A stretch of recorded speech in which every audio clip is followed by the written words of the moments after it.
Hello tout le monde, everybody, comment allez-vous bien? Pour ma part, ça va très bien, très bien dans ma nouvelle maison. Alors, je viens vers vous avec une question qui m'a été posée hier suite à la vidéo que j'ai postée sur les fonds d'images qui avaient moyen de coloriser. Je vous mets le lien ici en haut à droite, comme ça vous pouvez voir la vidéo si jamais ça vous intéresse. Et donc j'y parlais de palettes de couleurs que j'avais créées pour Silhouette.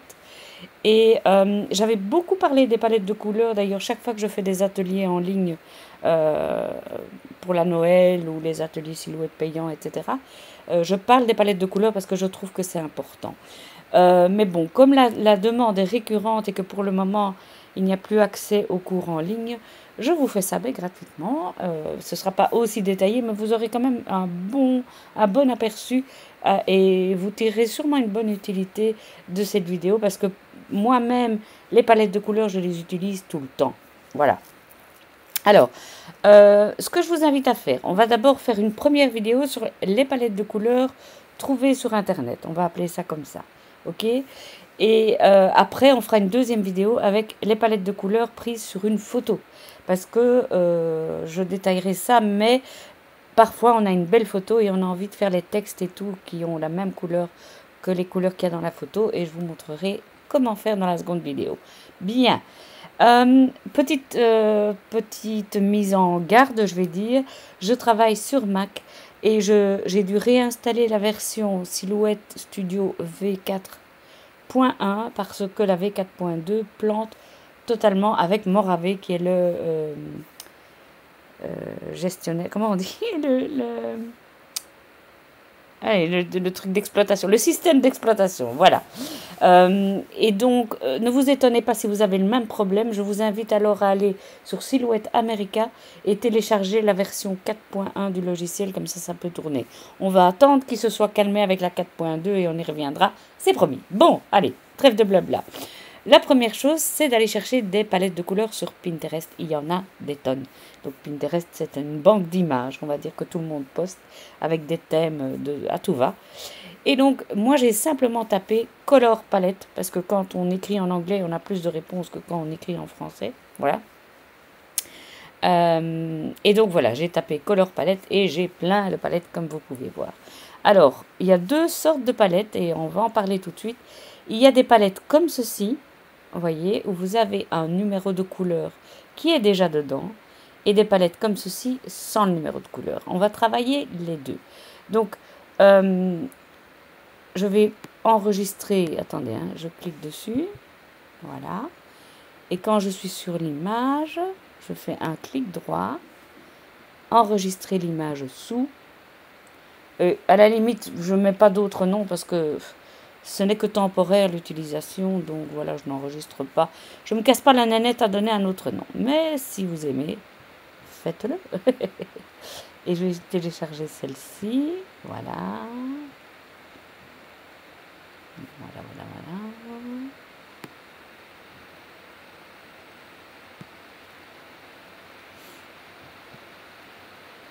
Voilà. Donc maintenant, je peux quitter Pinterest. Donc j'ai mes palettes de couleurs qui sont ici. Vous voyez, j'ai d'autres choses dont on reparlera plus tard. Donc, qu'est-ce que j'allais dire? Je vous ai concocté, pour la facilité, un petit fichier que vous allez pouvoir télécharger. Je mettrai le lien sur mon blog et vous trouverez tout dans la barre d'infos. Et ce fichier, c'est un fichier qui va vous permettre, regardez, je vais zoomer comme ça vous voyez bien, qui va vous permettre de vous créer deux palettes. Une première palette, ce seront des petits tags qu'on va découper et que vous pourrez mettre sur un anneau. On en reparlera à la fin des vidéos. Et ce même fichier va vous servir aussi à répertorier ça dans un classeur. Je vous montrerai aussi à la fin des vidéos. Mais allons-y tout de suite. Pour le moment, celui-ci, on va le mettre sur le côté. On n'a pas besoin tout de suite. Alors, on va choisir de donner un nom. Donc, on va aller chercher le premier. Hop. Voilà, hop. On va le mettre ici. Voilà. On va choisir de donner un nom. Moi, je vais l'appeler palette. Donc, hiver, bleu, rouge. Et ici, je vais à la ligne, voilà. Alors, je remonte. Alors, si vous n'avez pas la même police de caractère, vous allez avoir une autre police de caractère quand vous allez ouvrir le fichier. C'est une police qui s'appelle Bebas Neue. La voici. Attendez, je vais cliquer dessus. Voilà, elle s'écrit comme ça. Et elle est gratuite. Si vous voulez, je mettrai aussi le lien sur mon blog. Comme ça, vous pourrez avoir la même police. Alors, ce que je vais faire, il y a ici... Attendez, on va essayer de le trouver. Voilà. Il y a ici un petit carré. Allez, petit. Allez, on va essayer de le bouger. Pourtant, je n'ai pas tout groupé. Voilà, je l'ai. Ce petit carré, eh bien, je vais le coloriser dans la même couleur que ma palette. D'accord? Attendez, on va essayer. Voilà. Donc, ce que je fais, c'est que je vais ici. Je prends la pipette. Donc, j'ai d'abord sélectionné mon carré. Et je vais dans le rouge. Voilà. Et j'ai mon carré en rouge. Maintenant, il est légèrement décalé, mais c'est pas grave. On va s'arranger avec ça. Ça va d'ailleurs nous aider. Vous allez comprendre. Je vais maintenant ici dans la fenêtre de remplissage. Et je vais dans Options avancées. Et vous allez trouver ici un code. Ça s'appelle un code EXA. Parce que toutes les couleurs sont codées. Alors, selon l'usage que l'on en fait, et ça je ne vais pas rentrer dans le détail, il y a des codes TSL, RVB ou des codes EXA. Nous, on va prendre le code EXA par facilité, c'est tout. Si vous voulez en savoir plus, allez sur Internet, vous allez trouver plein d'infos. Ça, c'est le code de cette couleur-ci. Donc, je vais le copier. Donc, commande CTRL-C. Et je vais me mettre ici, dans mon bloc de texte EXA. Et je fais commande CTRL-V. Voilà. Et j'ai le code couleur de cette couleur rouge. Je vais faire la même chose. Donc, je vais prendre ceci. CTRL-C pour copier. CTRL-V pour coller. Je descends. Voilà. Je clique sur mon carré et je vais rechercher la couleur avec ma pipette. Je prends la couleur beige, je ne sais pas comment vous l'appelez. J'ai son nom son numéro qui s'affiche ici. Je le copie. Hop. Et je le colle à la place de l'autre. Ok. Il y a une autre astuce pour faire un copier-coller qui est encore plus simple. On sélectionne tout ce qu'on veut copier. On va sur la touche Alt. Vous voyez, il y a une petite flèche qui apparaît avec un plus. Vous maintenez ça, vous faites un clic droit et hop, vous avez une copie. Facile, hein? Donc, Alt, clic droit et hop, on a une copie. Simplissime. Alors, ici, je vais aller chercher ma couleur bleu clair. Voilà. Hop là. Ici, hop, cette couleur-là. Ah oui, attendez. À force de le faire avec automatisme, on fait parfois des boulettes parce qu'on ne réfléchit plus. Voilà. Et la dernière, je vais la faire avec vous. Comme ça. Voilà, ça c'est une autre astuce pour dupliquer. Vous faites commande ou bien contrôle, ça dépend si vous avez un Mac ou un PC. Vous maintenez la touche enfoncée et vous allez sur vos flèches de clavier haut, bas, gauche, droite, suivant là où vous voulez reproduire l'image. Mais ça ne marche pas à tous les coups. Je ne sais pas pourquoi. Voilà. Donc ici, on va chercher avec la pipette ce bleu qui est presque noir, si ce n'est pas du noir. Non, c'est pas du noir. On copie et on colle.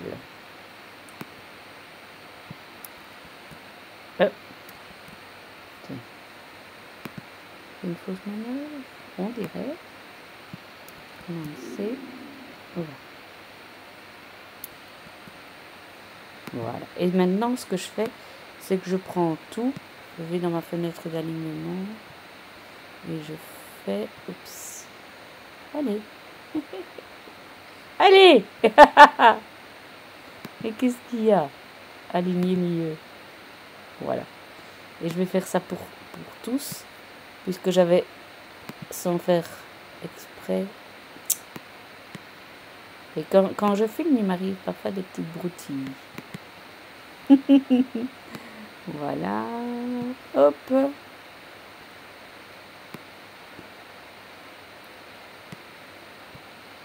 Oui. Bon, excusez-moi si ça dure. Donc, je vais en profiter d'ailleurs pour vous expliquer. Ce qu'on va faire, c'est que ces tags, on va les imprimer 3 fois. Vous allez comprendre pourquoi après. Mais on va les imprimer 3 fois. Et on va en faire une palette hiver bleu rouge toute seule. Comme ça, on connaît l'harmonie. Et puis, on va les imprimer pour les glisser. Celui-là dans les rouges, dans une autre palette alors, où il y aura tous les rouges, une autre où il y aura tous les bleus. Comme ça, vous avez vraiment une collection par harmonie et une collection par couleur. Et je trouve que ça, c'est vraiment utile. Alors, pourquoi j'ai fait une forme de tag comme ça? Parce qu'une fois qu'il sera découpé, peu importe s'il y a un peu de blanc autour, on ne va pas chicaner pour ça.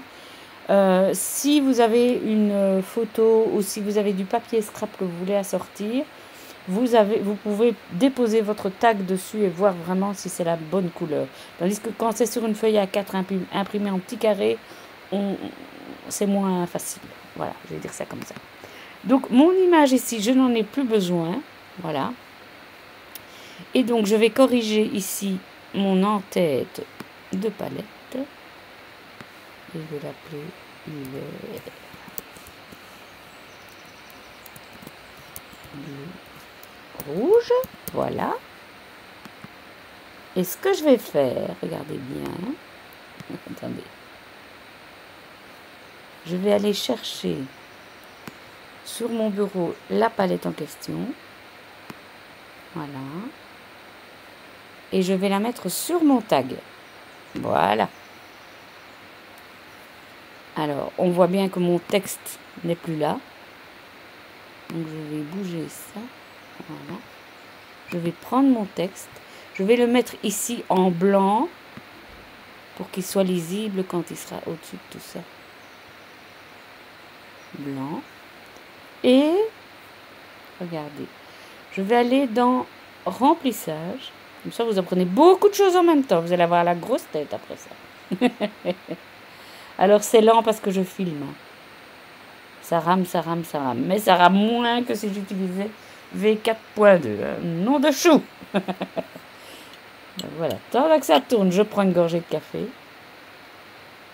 On va dans Options avancées. Et on sélectionne le tag quand même. Et on va dans Modèle du tracé. Voilà, parce que moi, ceci ne m'intéresse pas. Je veux la photo. Et donc, je vais bouger. Voilà. Et avec ça, j'ai même le nom d'où vient la photo, ce qui n'est pas plus mal. Et là, oui, j'ai oublié.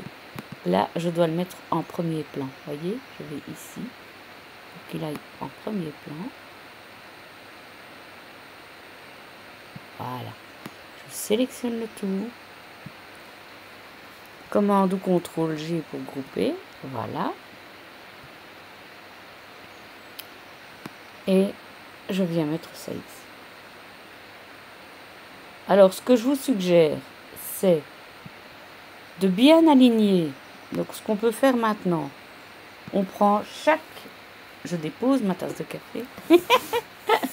On prend chaque tag et on groupe. Commande CTRL G.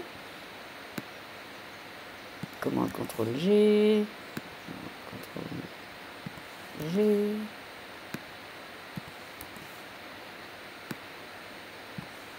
Voilà. Et on les aligne bien en fonction, et c'est pour ça que on va le faire tout de suite, des repères d'alignement. N'oubliez pas que quand on fait à Print and Cut, donc, imprimer puis découper, pardon, on doit mettre les repères d'alignement pour que la machine sache où elle doit découper. Donc, vous les arrangez bien à votre guise.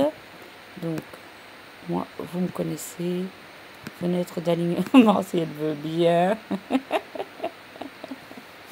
Ah là là. Aligner bas, par exemple. Hein. Ici. Attendez, on va bouger ce petit bonhomme. Voilà. Et voilà.